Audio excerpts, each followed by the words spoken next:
तो आज हमारा है योग से संबंधित भ्रांतियां, योग का लक्ष्य और उद्देश्य। तो जैसे योग सूत्र में महर्षि पतंजलि ने स्पष्ट कर ही दिया है कि योग क्या है। यानी कि योग जो है एक किसान की भांति विवेक ख्याति के रास्ते में जितनी बाधाएं आ रही हैं उनको दूर करने का एक माध्यम है। योग अनुष्ठानात ज्ञान दीप्ति विवेक ख्याति। इससे ज्ञान की दीप्ति होती है। हमारे पास दिया तो ऑलरेडी है लेकिन वो जला हुआ नहीं है ना? हमारे पास दीपक भी है, बाती भी है और घी भी है, बस माचिस का काम करता है योग। सब कुछ ऑलरेडी है। अप दीपो भव, अपना दीपक खुद जलाओ, अपने दीपक खुद बनो। तो जो है ये माचिस किसी से मांगने नहीं है, ये हमारे पास ही है कहीं ना कहीं, लेकिन हमें ढूंढनी है। विवेक ख्याति ज्ञान दीप्ति विवेक ख्याति योग अनुष्ठानात्। तो यही है कि योग के अंगों का अनुष्ठान करने से ज्ञान की दीप्ति और विवेक की ख्याति प्राप्त होती है। और यहाँ पर हम देखेंगे कि अब योग से संबंधित क्या क्या भ्रांतियां हैं। तो महर्षि पतंजलि ने तो इसको बता दिया कि विवेक ख्याति होगी और उसके बाद ज्ञान की दीप्ति होगी। और ये विवेक ख्याति हो किस लिए रही है? ताकि हम कैवल्य को प्राप्त हो जाए, आत्मा परमात्मा आपस में मिल जाए। तो अल्टीमेटली आत्मा परमात्मा को मिलाना ही योग का उद्देश्य हो गया, लक्ष्य हो गया, है ना? लक्ष्य और उद्देश्य में हालांकि अंतर होता है, उसको भी हम चर्चा करेंगे। तो अब योग के बारे में डेफिनेशन तो फाइनल स्टेटमेंट तो ये है। अब इसके अलावा जितनी भी स्टेटमेंट हैं जो इससे हमें दूर ले जाएं, जो आत्मा परमात्मा को मिलाने वाली प्रक्रिया से जितनी हमें दूर ले जाती हैं चीजें, वो सारी की सारी भ्रांतियां हैं। या योग को जो सीमित करती हैं वो सारी की सारी भ्रांतियां हैं। तो देखते हैं उसको। कुछ डेफिनेशन बदल भी चुकी है समय के साथ साथ, क्योंकि योग पहले एक आध्यात्मिक रूप में इसकी मान्यता थी, साधना पद्धति थी। आजकल ये चिकित्सा पद्धति भी है और साधना पद्धति भी है। तो योग जो है एक चमत्कारी विद्या है। ये भ्रांति के अंतर्गत गिना गया है। यूजीसी के अकॉर्डिंग हम यहाँ पर पढ़ रहे हैं, अपनी पर्सनल मान्यताएं हम यहाँ नहीं कह सकते। योग से संबंधित जो भ्रांतियां हैं वो यूजीसी में क्या मानी जाती है कि योग एक चमत्कारी विद्या है, ये भ्रांति है। ये कोई चमत्कारी विद्या नहीं है। दूसरी बात, योग हिंदुत्व की देन है। यानी कि जो हिंदू लोग थे या हिंदू ऋषि थे उन्होंने ही योग की रचना करी या योग का आविष्कार किया। योग के प्रणेता वही हिंदू लोग ही थे, हिंदू ऋषि मुनि ही थे। ऐसा नहीं है, क्योंकि जब ऋषि मुनियों का जो समय था ना, तो उस समय पर कोई हिंदू शब्द था ना कोई मुस्लिम शब्द था। वहाँ एक ही धर्म था, सनातन। और सनातन भी उनको ये नहीं पता था कि हम सनातनी हैं। वो हैं बस, वो नेचर को फॉलो कर रहे थे, ईश्वर को फॉलो कर रहे थे, बस इतनी ही मान्यता थी। वो सिद्धांतों को मानने वाले थे, किसी को ये नहीं पता था कि हम कौन से धर्म के हैं। वो गुणों के ऊपर ज्यादा ध्यान देते थे कि धर्म के गुणों को उन्होंने धारण किया हुआ था, वो चाहे अब बाद में उन गुणों को नाम दे दिया गया कि ये गुण तो सनातन धर्म के हैं। तो योग हिंदुत्व की देन है, ये बिल्कुल मिथ्या बात है, भ्रांति है। योग यानी शरीर को तोड़ मरोड़ कर असाधारण मुद्राएं बनाना। इसमें तो कहीं से भी आत्मा परमात्मा का उद्देश्य पूर्ण नहीं होता। तो ये एक प्रकार की भ्रांति है।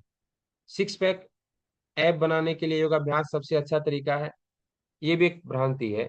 क्योंकि वो सिक्स पैक ऐप वगैरह योगाभ्यास से नहीं बन सकते। योग में किसी भी तरीके से कोई ऐसा आसन या कोई भी ऐसा वर्णन नहीं है जहां पर शरीर को जानबूझ करके चमकाया जा रहा हो। किसी भी ऋषि ने जहां पर योग की शास्त्र लिखा, उसने कहीं पर भी शरीर को अष्टपुष्ट बनाने के लिए और शरीर को निखराने के लिए, संवारने के लिए कोई ऐसी साधना उन्होंने नहीं बताई। शरीर के लिए साधनाएं जरूर बताई, आसन जरूर बताए, लेकिन वो शरीर को शुद्ध करके मन तक पहुंचने के लिए है, ना कि शरीर को ही चमकाने के लिए। तो इसलिए सिक्स पैक एब बनाने के लिए योग अभ्यास अच्छा तरीका है, ये हम भ्रांति के अंतर्गत कंसिडर करते हैं। अगला है संगीत के साथ योगाभ्यास करना चाहिए। ये तो आप लोगों ने देख ही लिया, जितने सारे शास्त्र आपने पढ़े कहीं पर भी इस तरह का वर्णन कहीं पर भी नहीं आया। यहाँ पर तो भीतर के संगीत को सुनने की बात जरूर हुई कि अनाहत नाद जो भीतर है उसी को सुनना है। बाहर से अगर बजता रहा कोई म्यूजिक तो भीतर वाले में इंटरेस्ट नहीं आएगा, सारा इंटरेस्ट बाहर ही बाहर रहेगा। बाहर वाले सारी चीजें बंद, भीतर की ध्वनि को सुनना है, अपने श्वासों का संगीत को सुनना, अनाहत नाद को सुनना, उसी नाद को अनुसंधान करना। ये योग का एक तरीके से पर्पज होता है। बाहर के संगीत के साथ योगाभ्यास करना कोई कंपलसरी नहीं है, एक भ्रांति है। कुछ लोग ऐसा मानते हैं कि योग में तो म्यूजिक तो होना ही चाहिए। जैसे काफी शहरों में चलता है म्यूजिक के साथ, कोई जुम्बा, कोई कुछ अलग अलग तरीके की चीजें चलती हैं। अब उनको अगर विदाउट म्यूजिक कराने लगे तो वो लगता है कि ये योग थोड़ी है, म्यूजिक तो है ही नहीं इसमें। तो एक प्रकार की भ्रांति है, विदाउट म्यूजिक भी योग होता है या हो सकता है। योग किसी पुस्तक से की मदद से सीखा जा सकता है।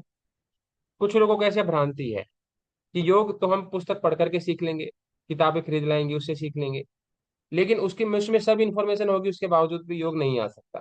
क्योंकि योग जो है 1% तो थ्योरी है और 99% प्रैक्टिकल है ना। तो जो भी आप अगर सीख भी लेंगे तो वो 1% ही हिस्सा होगा, और 1% में से भी जो पढ़ा हुआ है वो कितना ही सीख पाता है एक इंसान। पढ़ने के बाद तो और भी बहुत कम ज्ञान होता है, अगर पूरा पूरा आपको याद भी रह गया, समझ भी आएगा, तो भी 1% चीजें समझ में आती हैं। 99% तो प्रैक्टिकल है और 1% थ्योरी है। तो इसलिए ये एक भ्रांति है जिन लोगों को ये लगता है कि हम योग किताबों से सीख सकते हैं, टोटली वो भ्रांति के अंतर्गत, मिसकंसेप्शन के अंतर्गत वो माना जाता है। आगे है, योग सन्यासियों के लिए है, गृहस्थों के लिए नहीं है। ये भी बात गलत है। सन्यासी के लिए तो है ही, गृहस्थी के लिए भी है, क्योंकि अल्टीमेटली सुख शांति तो सभी को चाहिए। दो ही मार्ग बताए शास्त्रों में, आपने देखा कि एक प्रवर्तक मार्ग, प्रवृत्ति मार्ग जिसको बोला, एक निवर्तक मार्ग, निवृत्ति मार्ग जिसको बोला। तो ये निवृत्ति मार्ग के पथिक होते हैं सन्यासी, और ये प्रवृत्ति मार्ग के हैं। तो ये दोनों का मतलब ये नहीं कि गृहस्थ में कोई चला गया तो उसका भगवान से या आत्मा परमात्मा से कोई लेना देना नहीं है, और सारा जिम्मेदारी केवल सन्यासियों की ही है। नहीं, ये दोनों है, एक प्राणी, एक साधक के दो रूप हैं। साधक है दोनों के दोनों, ग्रस्त वाले को भी साधक बोला जाता है, और जो सन्यासी है उसको भी साधक बोला जाता है। ग्रस्त वाले ने सामान्य वेशभूषा धारण कर रखी है, और वो प्रवृत्ति मार्ग के जरिए अपने जीवन के जो उद्देश्य हैं, अपने जो कर्तव्य हैं उनको पूरा करते हुए भगवान की प्राप्ति चाहता है। और एक सन्यासी है जिसने अपना अलग से ड्रेस कोड बना दिया है, क्योंकि ताकि वो अलग से दिख जाए कि ये सन्यासी है, ये गृहस्थ मार्गी नहीं है, फिल्टर करने के लिए। लेकिन दोनों का कोई महत्व कम या ज्यादा नहीं है, दोनों इक्वल है, बिल्कुल बिल्कुल, है ना।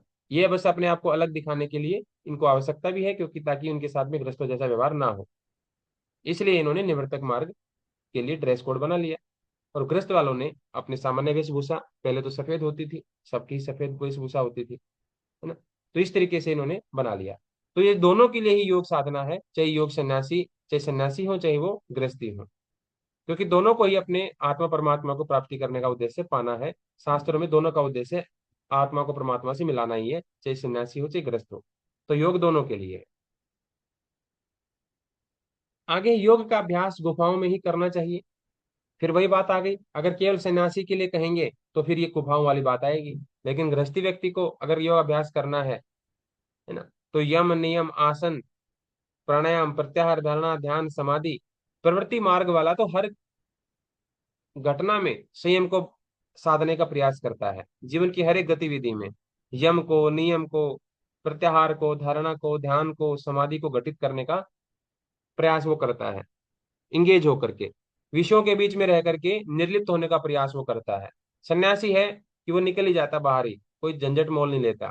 लेकिन एक प्रवर्तक मार्ग वाला है कि वो भीतर ही रह करके, यानी कि कोयले की खान में जाकर के भी वो कोशिश करता है कि मेरे ऊपर कोई दाग ना लगे। है तो कठिन बात, लेकिन वो अगर योग का अवलंबन लेता है तो वो निर्लिप्त निकल जाता है।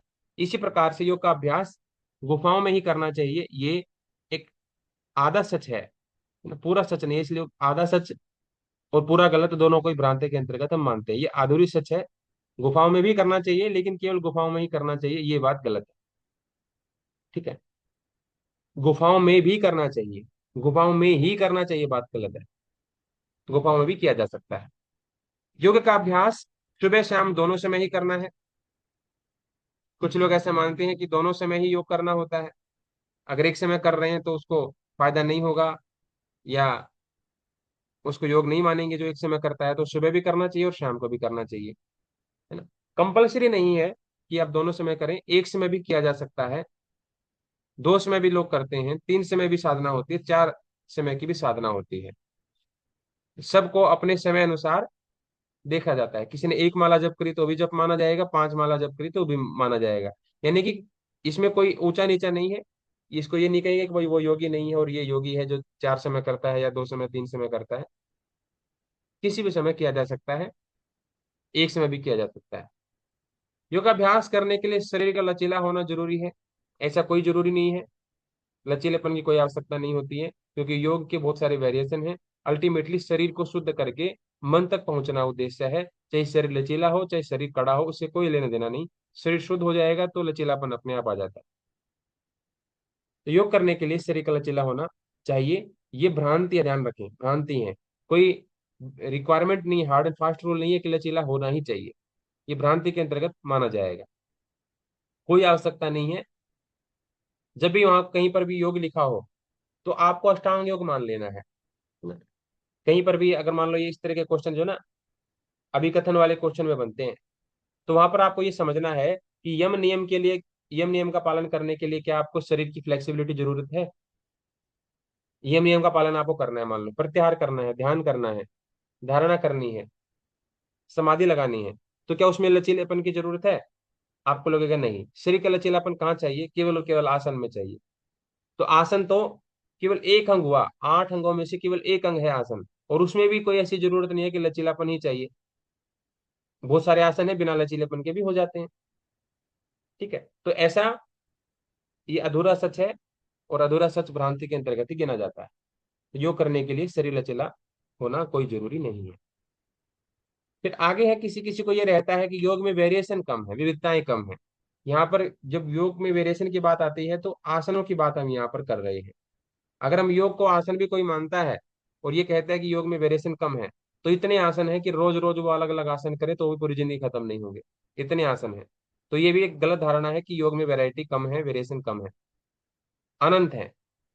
और यम नियम और बाकी सारी चीजों को भी जोड़ दो तो फिर कई कई जन्म तक वो सारे जितने भी जन्म होंगे हर दिन नई नई प्रैक्टिस करता जाए तब भी पूरे नहीं होंगे। विविधताओं की कमी नहीं है। किसी भी तरह की चोट से पीड़ित व्यक्ति योग नहीं कर सकता। फिर वही बात आ गई, यहाँ पर योग को आसन और प्राणायाम माना जा रहा है तभी ऐसी स्टेटमेंट आएगी। जो व्यक्ति केवल आसन और प्राणायाम को ही योग समझेगा, है ना, शरीर को तोड़ना मरोड़ना उसी को योग समझेगा, वो ऐसी बात कहेगा। नहीं तो योग की तो 8 अंग हैं, उनमें से कोई भी अंग का पालन कभी भी किया जा सकता है। ऐसा कोई समय नहीं आता जब किसी भी योग के अंग का पालन करने का उचित समय ना हो। हमेशा कोई ना कोई अंग का पालन करने का समय रहता ही है। कभी आसन नहीं कर सकते तो प्राणायाम का समय है। जहाँ प्राणायाम भी नहीं कर सकते वहां कम से कम धारणा ध्यान करा जा सकता है। जहाँ धारणा ध्यान या कुछ भी और भी नहीं कर सकते वहां तो यम नियम का पालन तो किया ही जा सकता है। तो हर परिस्थिति में योग का अभ्यास किया जा सकता है। और योग के अभ्यास का मतलब ये नहीं है कि अब अगर आसन करोगे तो आपको लाभ ज्यादा होगा, यम नियम का पालन करोगे तो लाभ नहीं होगा। बिल्कुल सेम टू सेम लाभ होगा। अगर आपके मन में अब आसन नहीं कर पा रहे हो और आपने गुस्सा कंट्रोल कर लिया, अहिंसा सत्य अस्त्य ब्रह्मचर्य अपरिग्रह इनका ही पालन कर लिया, तो आसन के बराबर ही लाभ होगा। बिल्कुल भी अंतर नहीं पड़ेगा, क्योंकि ऊर्जा संतुलित करने का उद्देश्य आसन का था और ऊर्जा संतुलित करने का उद्देश्य यमों का है। तो जहां जो चीज अप्लाई हो सकती है उसी अकॉर्डिंग अप्लाई किया जा सकता है। इसलिए चोट से पीड़ित व्यक्ति भी योग अभ्यास कर सकता है, बशर्ते कि उसको बताना पड़ेगा कि इस कंडीशन में तू कौन सा योग करे, है ना। बिल्कुल नहीं कर सकता, ये बात बिल्कुल गलत है, कर सकता है। फिर आगे है, योग व्यायाम नहीं है। योग व्यायाम का मतलब यहाँ पर कि डेली करने वाली चीज नहीं है, कि योग व्यायाम की तरह से एक्सरसाइज की तरह से आप डेली डेली करो। ये तो योग एक चिकित्सा पद्धति है, जब बीमार हो जाओ तो करना चाहिए, है ना। तो ये बात भी बिल्कुल गलत है। योग व्यायाम नहीं है, योग व्यायाम भी है। अगर योग के ही आसनों को हम एक रिदमेटिक ढंग से करते हैं तो वो एक्सरसाइज बन जाती है। अगर उसी को थोड़ा सा होल्ड करके करते हैं तो वो आसन बन जाता है। एक ही चीज है, उसको अलग अलग तरीके से यूज किया जा सकता है, अपने उपयोग के लिए लाया जा सकता है। तो योग एक चिकित्सा पद्धति है, ये भी भ्रांति है। क्योंकि कुछ लोग धीरे धीरे क्या कर रहे हैं, जैसे कि हमने कहना शुरू कर दिया कि योग एक थेरेपी है, योगा एज ए थेरेपी। अब ये लगातार 30-40 साल तक चलता रहेगा, 30-40 साल तक, 40-50 साल तक ये चलेगा। और फिर क्या होगा, लोग इसको साधना पद्धति मानने के लिए बिल्कुल तैयार नहीं होंगे कि योग कोई ऋषियों ने बड़ा बड़ा ज्ञान दिया होगा पहाड़ों में बैठ करके। वो लोग बोलेंगे तो साइंस की चीजें हैं, साइंटिफिक चीजें हैं योगा, तो ऋषियों का इसमें क्या रोल आ गया? क्योंकि वो साधना पद्धति नहीं मानेंगे योग को, तो फिर वो ऋषियों को भी नहीं मानेंगे।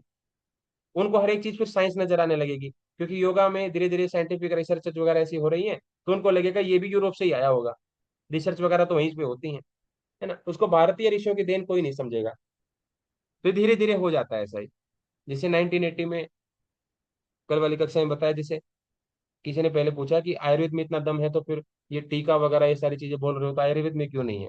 तो आयुर्वेद में 1980 में बैन कर दिया था, पहले टीके आते थे। फिर आज कोई मानने के लिए तैयार नहीं है कि आयुर्वेद में भी जो है ना वैक्सीन हो सकती है, क्योंकि 30-40 साल, 40-45 साल पुरानी ही बात ही है। लेकिन आज तक, आज बिल्कुल सारी वो पीढ़ी गायब हो चुकी है, किसी को नहीं पता कि आयुर्वेद में भी इंजेक्शन होता है कि नहीं होता है।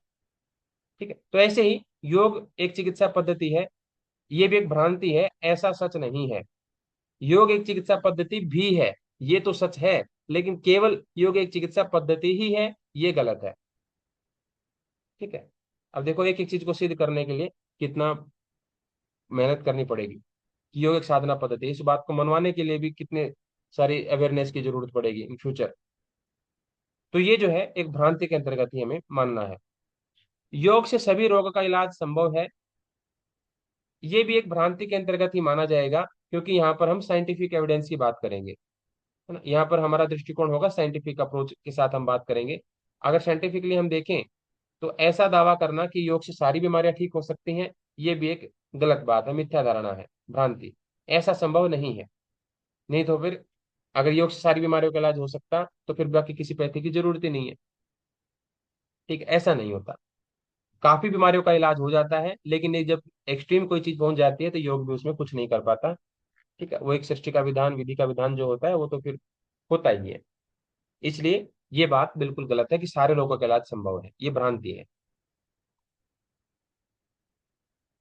क्योंकि सारे रोग कभी पहचाने नहीं जाएंगे, सारे रोग वास्तव में दुनिया में है कितने ना। आयुर्वेद के समय पर तो 20, 40 और 80, कितने हो गए, 140।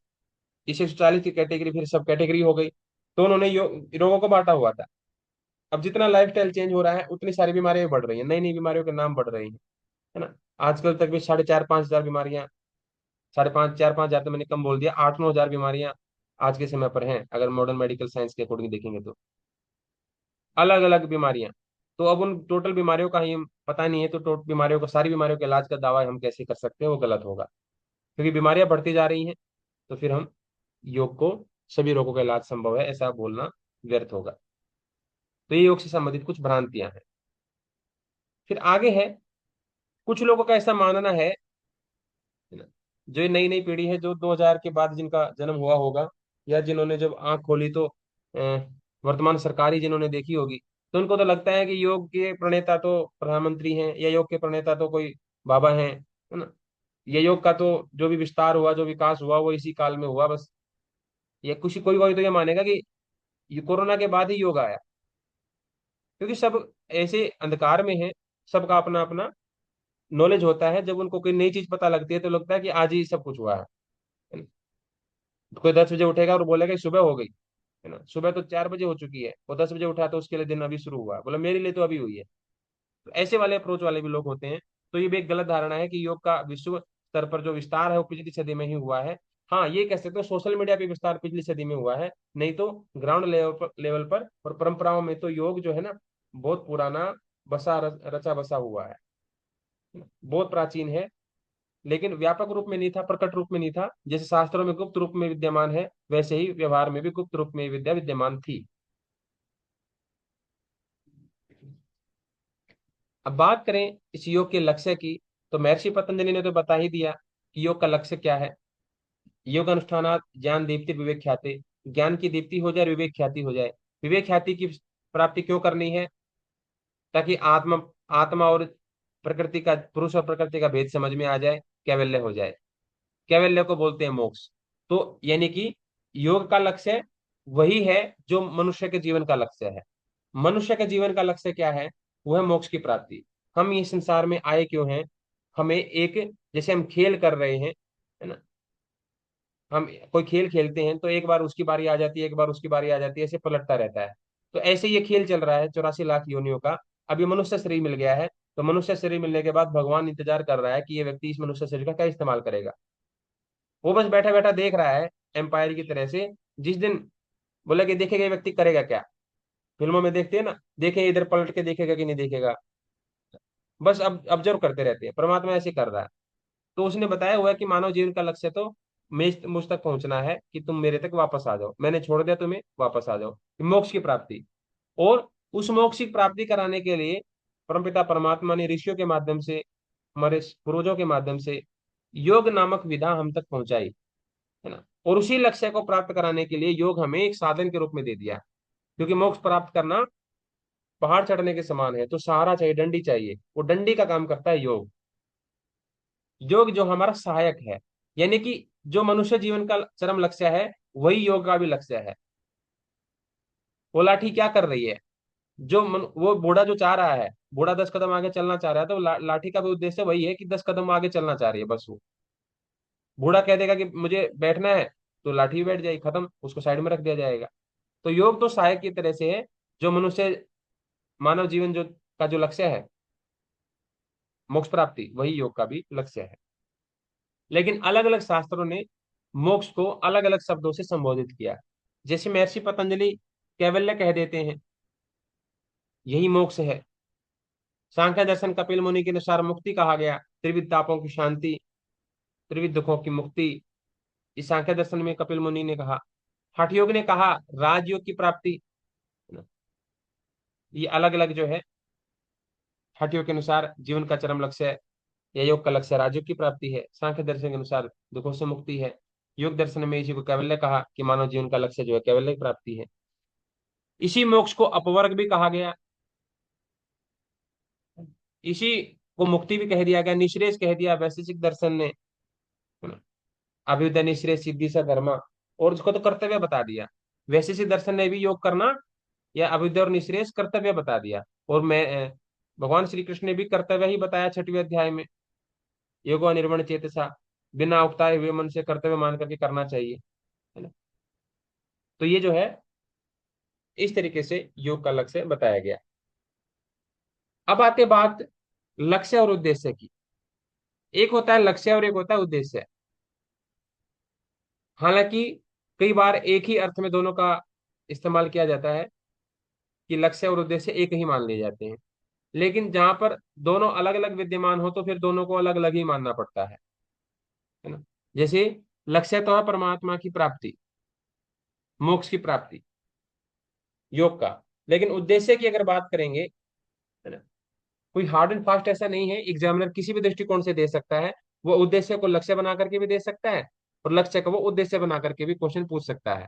इसलिए दोनों सिमिलर से हैं, बिल्कुल इतना अलग नहीं है कि उनको कभी एक जैसा समझा ही ना जा सके, ऐसा भी नहीं है ना। लेकिन बात आएगी मूल लक्ष्य की, परम लक्ष्य की, चरम लक्ष्य की, तो वो मोक्ष ही कहलाएगा।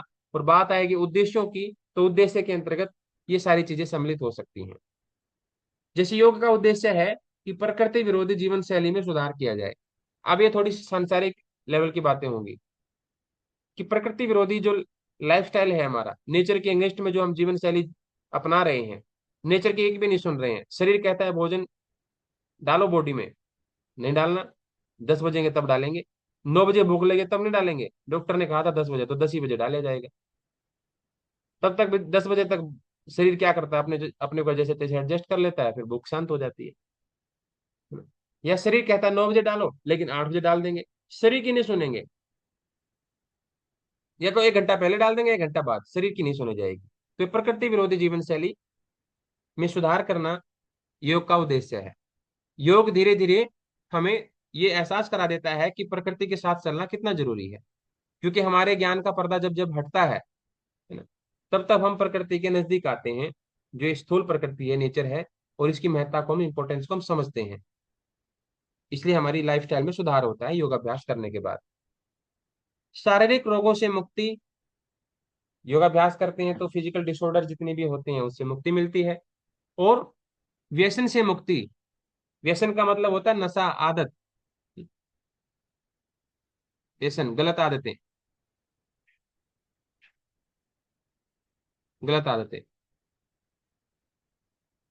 क्योंकि जब हम योगाभ्यास नहीं करते, जब हम नेचर से दूर होते हैं, तो हमारा जो माइंड है ना, हमारा जो मन है, वो आदत चाहता है, कोई ना कोई उसको आदत चाहिए ही चाहिए। अगर आप कोई अच्छी आदत उसको नहीं दे पाए, तो वो जो भी नजदीक में उपलब्ध आदतें हैं दूसरों की, वो उसको अडेप्ट कर लेगा। मन को आदत चाहिए, मन बिना आदतों के नहीं चल सकता।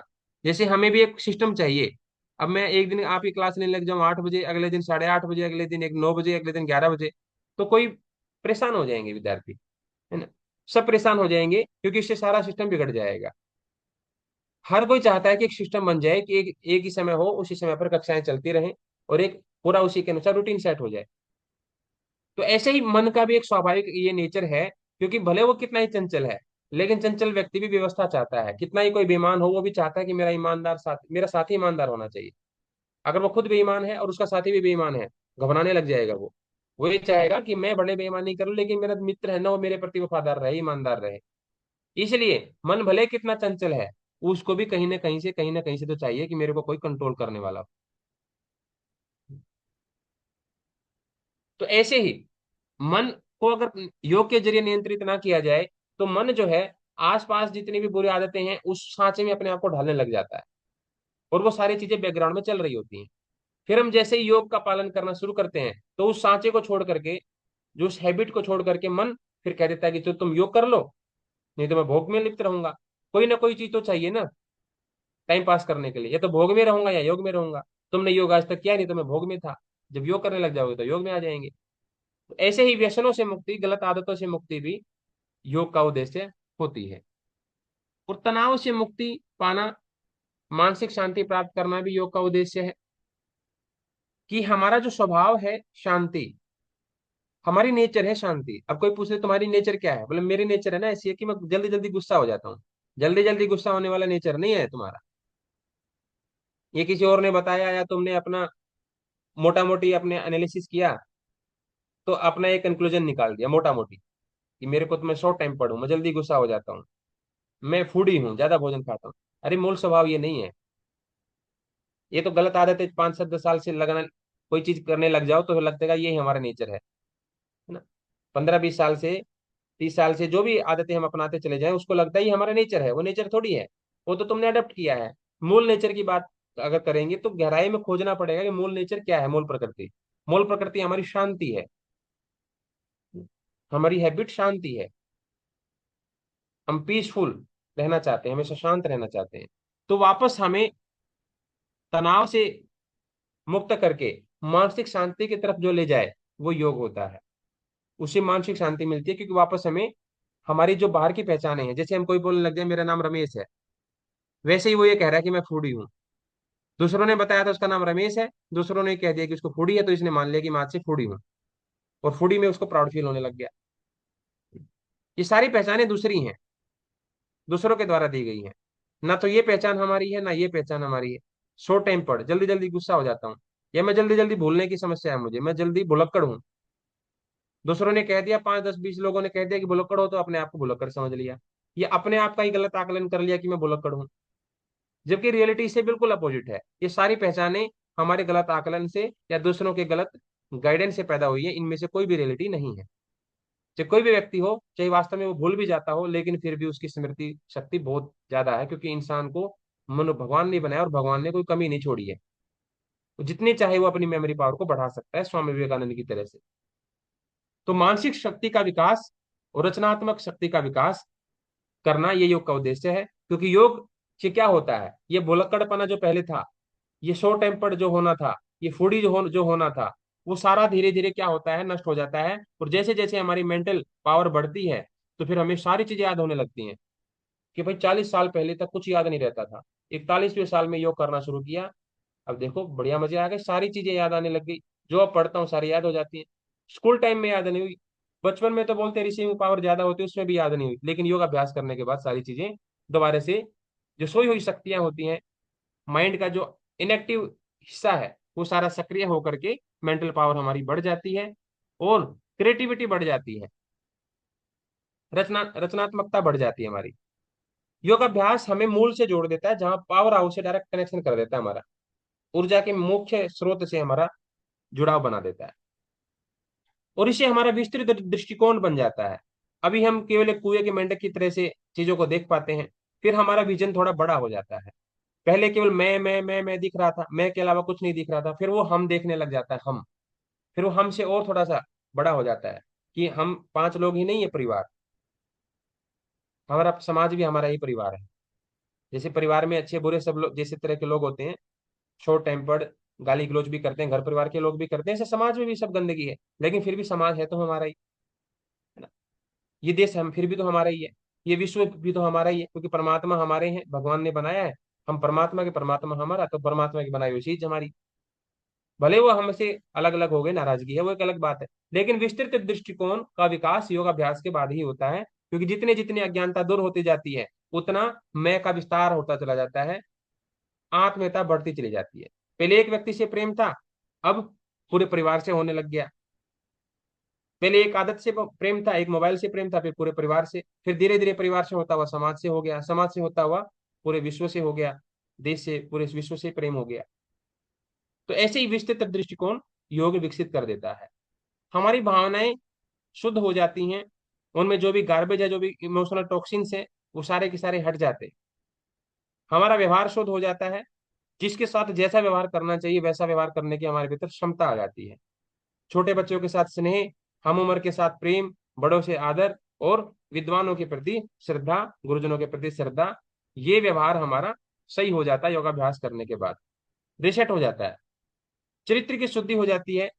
जो भी हमारे भीतर गलतियां कभी पास्ट में हुई हैं, जो रिग्रेट हमारे भीतर हैं, जो कुंठाएं हमारे भीतर हैं, तो वो सारे कुंठाएं, वो सारे दोष चरित्र के, वो सारे जल करके भस्म हो जाते हैं, और व्यक्ति बिल्कुल अपने आप को पवित्र महसूस करता है, डिवाइन महसूस करता है योग का अभ्यास करने के बाद। क्लेशों, दुखों और ताप तरह की निवृत्ति करने वाला है। अविद्या, अस्मिता, राग, द्वेष और अभिनिवेश, ये धीरे धीरे अविद्या नष्ट होने लगती है। योग करने वाले का राग कम होने लगता है ना। असल में अगर देखेंगे तो लगेगा कि राग कम हो रहा है, दुनिया अगर देखेगी, समाज के लोग अगर देखेंगे, परिवार के लोग, तो कहेंगे राग कम हो रहा है। लेकिन जिसके पास आंखें हैं, आंखों का मतलब जो साधु महात्मा संत है, महात्मा है, जिनके पास वास्तव में आंखें हैं, देखने वाली आंखें, परखने वाली आंखें, वो कहेंगे कि राग कम नहीं हुआ, राग इनका बढ़ गया है। पहले ये एक दो व्यक्ति से राग कर रहे थे, पूरी दुनिया के लिए, धीरे धीरे परिवार के लिए, समाज के लिए, राष्ट्र के लिए इनका राग बढ़ गया है। और वो जितना राग का विस्तार होता है, उसी का नाम प्रेम होता है। सीमित प्रेम को राग कहते हैं, और असीमित राग को प्रेम कहते हैं। तो क्लेश धीरे धीरे, अविद्या, राग, द्वेष, अभिनिवेश, ये सारे पांचों क्लेश धीरे धीरे कम होने लग जाते हैं। दुख का नाश होता है, दुख की निवृत्ति होती है। किसी भी चीज से फिर दुख नहीं होता, एडजस्टमेंट आ जाती है कि ये स्वाभाविक है, ये तो होना ही है, हमारे ही कर्मों का फल है। ऐसी बुद्धि योग के अभ्यास के बाद निर्मित हो जाती है। फिर व्यक्ति अस्वीकार नहीं करता, जो भी हो रहा है वो एक्सेप्ट करता है कि परमात्मा तेरी इच्छा होगी, नहीं तो किसी इंसान की क्या औकात हमें दुखी कर दे। तेरी इच्छा होगी, इसलिए इसको भेजा होगा तूने दुखी करने के लिए, मेरी परीक्षा लेने के लिए। ऐसी डिवाइन जो है हमारी ट्रांसफॉर्मिंग हो जाती है माइंड की, कि हम पहले जैसे सोच रहे थे वैसे नहीं सोचते, अलग तरीके से हम सोचना शुरू कर देते हैं। ताप तरह की निवृत्ति हो जाती है योगाभ्यास के बाद। आदि भौतिक, आदि दैविक और आध्यात्मिक, इन तीनों में से कोई भी दुख हमें कष्ट नहीं पहुंचा सकता, हमें दुखी नहीं कर सकता। योगाभ्यास करने वाला बिल्कुल 24 घंटे तैयार रहता है। कोई उसको बोले कि मैं तुझे मार दूंगा, बोले मार दे, उसको ज्यादा फर्क नहीं पड़ता है। ये 100 साल की उम्र, दोबारा फिर जन्म लेके आ जाएंगे, कौन सी बड़ी बात है। तू खुश हो जा भाई, पहले मार के, तेरा कुछ भला होता तो मार दे। संत महात्मा ऐसे रहते हैं, है ना। दधीची ने हड्डियां निकाल दी, उनको मृत्यु से डर नहीं है। यानी कि आदि भौतिक, आदि दैविक, आध्यात्मिक, ये दुख उसको डरा नहीं सकते हैं, क्योंकि उसको मूल तत्व समझ में आ चुका है, कोई बड़ी बात नहीं है, दोबारा फिर मिल जाएगा शरीर, परमात्मा तो देख ही रहा है। तो ऐसे उनके भीतर दृष्टिकोण इतना विकसित हो जाता है कि वो घबराते नहीं है। मनुष्य का डिवाइन ट्रांसफॉर्मेशन होकर के उसका डिवाइन पर्सनैलिटी बन जाती है। उसका पूरा का पूरा सिस्टम रिसेट हो जाता है, जैसा वो पहले था अब वो वैसा नहीं रहता। एक और पॉजिटिव चेंजेस उसके भीतर हो जाते हैं, जिसको हम डिवाइन ट्रांसफॉर्मेशन कहते हैं। योगाभ्यास के बाद व्यक्ति का डिवाइन ट्रांसफॉर्मेशन हो जाता है, ये योग का उद्देश्य है। उसके बाद कहेंगे तो अल्टीमेटली जीवन हमारा सर्वांगीण विकास को प्राप्त हो जाता है। यानी कि जैसे हमारे हाथ तो मजबूत हो गए, लेकिन पैर कमजोर हो गए खली की तरह से, लेकिन फिर भी उसमें कोई महत्ता नहीं है ना। अब खली को कोई भी हरा सकता है, दी ग्रेट खली। हाथ तो बड़े मजबूत हैं, हाथ से तो किसी को सिर अगर दबा दे तो बेहोश कर दे, लेकिन पैरों में ताकत नहीं है। अगर कोई हल्का फुल्का भी रेसलर उसके पैरों को हमला कर दे और वो एक बार गिर जाए तो दोबारा उठना मुश्किल। ठीक है, तो ऐसा जो एकांगी विकास है वो किसी काम का नहीं होता। विकास तो ऐसा होना चाहिए कि शरीर भी स्वस्थ है, पूरा शरीर ऊपर से लेकर नीचे तक शरीर के सभी अंग स्वस्थ हैं। और अंग शरीर ही नहीं, मन भी, आध्यात्मिक रूप से भी, नैतिक रूप से भी और सामाजिक रूप से भी, चारों पांचों तरफ से, दिशा दिशाओं से किसी का डेवलपमेंट हो जाए। क्योंकि जहां जहां विकास हो सकता है वहां वह विकास कर दिया जाए। अब खली के हाथों का ही थोड़ी हो सकता था, वो तो पैरों का भी सकता था, लेकिन किसी ने वजह से वो नहीं हुआ। तो नहीं हुआ तो नहीं हुआ, क्योंकि हाइट ज्यादा लंबी हो गई तो पैर कमजोर हो गए। तो ऐसे ही योग हमें शारीरिक रूप से, मानसिक रूप से, आध्यात्मिक रूप से, नैतिक रूप से और सामाजिक रूप से हर तरीके से विकसित कर देता है, हमारे भीतर कोई कमी नहीं रहने देता। शरीर भी आइडियल बन जाता है, हमारी मेंटल कंडीशन भी आइडियल, हमारी स्पिरिचुअलिटी भी आइडियल स्थिति में आ जाती है। पात्रता इतनी विकसित हो जाती है कि कोई गुरु कृपा कर सकता है। इस लायक हमारा व्यवहार, हमारा चरित्र, हमारे कर्म इस लेवल के बन जाते हैं। नैतिक रूप से हम बहुत प्रबल हो जाते हैं कि कोई बड़े बुजुर्ग हमें ये ना कहें कि तुम्हारे संस्कार बड़े खराब हैं। सामाजिक रूप से हमें बोलना चलना, समाज में कैसे व्यवहार करना है, वो भी सारी चीजें आ जाती हैं। यथा योग्य व्यवहार, जो महर्षि स्वामी दयानंद ने कहा, वो बिल्कुल एग्जैक्ट योगाभ्यास के बाद आ जाता है। और पुरुषार्थ चतुष्टय की प्राप्ति भी योगाभ्यास के बाद ही होती है। पुरुषार्थ चतुष्टय में हमने देखा कि धर्म, अर्थ, काम और मोक्ष, है ना, ये मोक्ष तक का रास्ता है, ये पुरुषार्थ है, यानी कि पुरुष के लिए जो कर्म किए जाते हैं पुरुषार्थ। पुरुष यानी कि आत्मा। हम यहाँ पर आत्मा के लिए कर्म करने के लिए आए हैं, हमारी अपनी कोई इच्छाएं नहीं है। अब कोई व्यक्ति जाए, मम्मी ने दवाई मंगाई है, मम्मी बीमार है, मम्मी के लिए दवाई लेकर के आनी, माँ जी के लिए दवाई लेकर के आनी है। और जैसे ही बाजार में गया, छोले भटूरे की दुकान देखी तो छोले भटूरे खाने लग गया। दूसरी दुकान देखी तो दूसरी, कहीं मॉल देख लिया तो कपड़े खरीदने लग गया, बोले कपड़े भी खरीद लेते हैं। अब माँ को सिर में दर्द हो रखा, उनको बुखार हो रखा इतना ना, वो घर में बैठी सोचा कि अब दवाई आ जाएगी, खाऊंगी तो आराम मिलेगा। और बेटा जो है वहां पर मस्ती करने लग गया, है ना। तो हमारा अपना कोई उद्देश्य है ही नहीं, हमें तो जो पर्पज दिया गया है और जो हमारे शरीर में आत्मा है, उस आत्मा के लिए ही पूरे ये हाथ पैर चलाने हैं, आंखें चलानी है। अपनी कोई इच्छाएं नहीं है। इच्छा यही पैदा हुई है और यही की यही रह जाएंगी, एक भी इच्छा ऊपर नहीं जाने वाली। परमात्मा जाकर के एक ही क्वेश्चन पूछेगा, आत्मा के लिए क्या किया। बिल्कुल नहीं पूछेगा क्या क्या खाया क्या नहीं खाया। बोला भगवान ये सारी 100 चीजें मैंने 50 काम किए, बोला 50 छोड़, एक दिया था वो वाला किया कि नहीं ये बता। तो सारे के सारे जो कर्म है हमारे, वो पुरुष के लिए है यहाँ पर, यानी पुरुष यानी कि आत्मा, आत्मा के लिए काम किया कि नहीं। इंद्रियों का कोई हिसाब नहीं पूछेगा, मन का कोई हिसाब नहीं पूछेगा। नहीं किया गुरुजी, नहीं किया भगवान, तो वापस जा करके आ, एक मौका और देता हूँ। जब तक पूरा काम नहीं करेगा, जब तक वापस अपने चरणों में स्थान नहीं मिलेगा, तो वापस वापस भेजता रहेगा। तो उस धर्म, अर्थ, काम और मोक्ष के लिए जो हमारी सबसे जरूरी है, वो हमारी बुद्धि का ठिकाने रहना। बुद्धि हमारी ठीक जगह पर रहे, तो माँ के लिए दवाई लेने गए थे, याद रहेगा बाजार में जाने के बावजूद भी। मन का भटकना स्वाभाविक है, लेकिन याद रखना जरूरी है।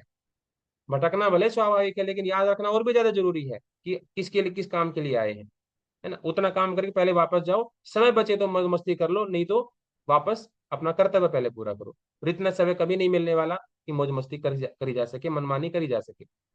तो आत्मा के लिए काम करना, पुरुषार्थ करना, धर्म अर्थ काम मोक्ष की सिद्धि करना, और उसके लिए जरूरी है कि हमें बुद्धि ठिकाने पर रहे, हमारी बुद्धि में इतना ज्ञान बना रहे, इतनी विवेक शक्ति बनी रहे कि हम हमेशा उस कर्तव्य को याद करें कि हमारा कर्तव्य क्या है। तो उसके लिए योग जो है हमारी बहुत हेल्प करता है। इसलिए योग जो है पुरुषार्थ चतुष्टय की प्राप्ति हमें करवाता है। जन्म मरण से मुक्ति, एक बार योग हो जाए, सही तरीके से योग हो जाए, तो व्यक्ति ना जन्म लेता है ना मरता है। उसके लिए दोनों एक समान ही हो जाते हैं। आज मरा कल पैदा हो गया, उसके लिए कोई खेल खिलौना हो जाता है। जैसे एक व्यक्ति बहुत व्यस्त हो काम करने में, तो दिन कब हुई रात कब हुई पता नहीं चलता, आज सोमवार है कि मंगलवार पता नहीं लगता, जून है कि जुलाई पता नहीं लगता। ऐसे ही जब हम दिन रात आत्मा के लिए कर्म करने में लगे रहते हैं, तो जन्म मरण बीच में ऐसा लगता है कि बस झपकी लग गई, कोई बड़ी बात नहीं है ना? तो उसके वो मुक्त हो गया है। जन्म आ गया, कोई बड़ी बात नहीं, मृत्यु आ गई, कोई बड़ी बात नहीं। केवल अपने कर्तव्य को जो याद रखता है, उसके लिए जन्म मरण कोई बड़ी बात नहीं होती, क्योंकि वो संतुष्टि परक जीवन जीता है। तो योग की अगर महत्व की बात करें, तो ये योग के उद्देश्य हमने देखे, योग का लक्ष्य हमने देखा। योग के महत्व की अगर बात करें, तो बताया ही था, तपस्विभ्यो अधिको योगी, ज्ञानीभ्योपि मतोधिका, कर्मीभ्यश्च अधिको योगी, तस्माद् योगी भवार्जुना। कि एक योगी जो होता है वो तपस्वी से भी, ज्ञानी से भी, सकाम कर्म योगी से भी श्रेष्ठ माना जाता है, इसलिए हमें योगी बनना चाहिए। भगवान श्री कृष्ण अर्जुन को भी कहते हैं कि तू योगी बन जा। और योगी, ध्यान रखें, भगवान श्री कृष्ण अपने सबसे प्रिय मित्र अर्जुन को ये बात कह रहे हैं। तो जब कोई मित्र सलाह देता है तो श्रेष्ठ ही देता है ना, कि मेरा मित्र सबसे श्रेष्ठ बन जाए, मेरे मित्र का नाम हो जाए। जो सच्चा मित्र होगा वो तो यही चाहेगा। जो दुष्ट मित्र होगा, जिसके मन में पाप होगा, वो चाहेगा मेरा मित्र, अरे मेरा मेरा नाम हो, मेरे मित्र पीछे पीछे रहे, है ना, इसकी मजबूरी से मेरे साथ रहे, नाम मेरा होता रहे, ये बस मेरा काम करता रहे। तो श्रेष्ठ मित्र क्या होगा? मैं पीछे हट जाऊं, मेरा मित्र आगे जाना चाहिए। बिल्कुल जैसे एक प्रेमी की भावना होती है, जैसे एक पिता की भावना होती है, जैसे गुरु की भावना होती है, कि मैं पीछे रह जाऊं, शिष्य आगे निकल जाए। तो ये जो भावना है मित्र की भी होती है। इसलिए भगवान श्री कृष्ण अर्जुन अपने मित्र को कहते हैं कि तुम योगी बनो, तस्माद योगी भवा अर्जुना। तो ये योग की महत्ता यहाँ पर बताई गई है। तो इस तरीके से ये लक्ष्य, उद्देश्य और महत्ता कक्षा में हमने करी। इसमें से किसी विद्यार्थी को कोई शंका हो तो आप पूछ सकते हैं, अन्यथा फिर हम पूछते हैं आपसे।